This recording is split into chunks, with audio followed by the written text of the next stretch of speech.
Hindi na nalalagas buko. Oo, napansin ko. Kasi may lahi kami.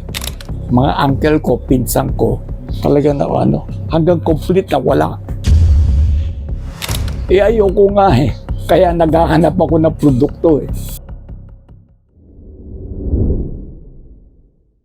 64 years old.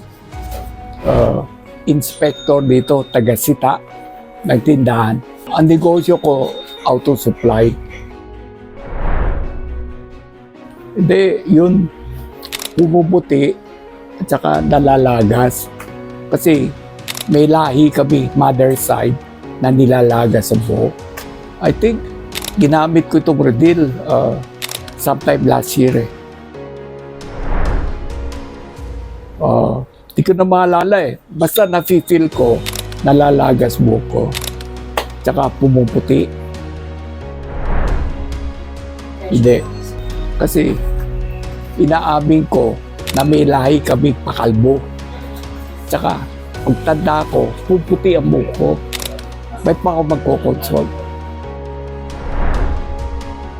May ginamit ako 10 years ago, galing Taiwan. Kasi yung nung una lumabas, yung mga gumagamit kaibigan ko sa Amerika, tumubo yung buhok. Tapos yung tumigil, nawala rin. Pero mahal yung di na ako bumili, mahal eh. 1.8, 3 piraso, 1.8. Hindi, okay to. Kasi pag umaga, madali lang eh. Isprayan mo lang. Hindi ko na makita yung white hair ko eh. Bigla. Hindi naman ako nagko-color na buhok. Baka itong gamot siguro. Wala na iba eh. Wala naman ako ibang pinapain. Ang shampoo ko,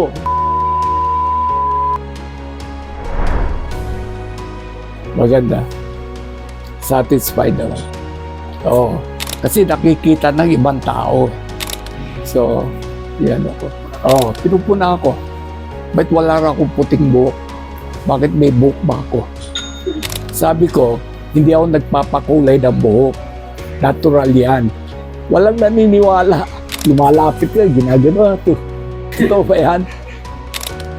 Sabi ko, totoo. More than 1 year na. Kasi naalala ko, yung unang order ko, maraming bote. Tapos, ngayon, isa na lang natira. Kaya umorder ako uli. Hindi na nalalagas buko. Oo, napansin ko. Kasi may lahi kami. Mga uncle ko, pinsan ko, talaga na hanggang complete na wala. Ayoko nga eh.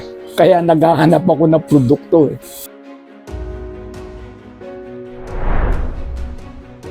I-recommend ko kasi ginagamit ko. May friend ako, 74 years old, kapitbahay dito.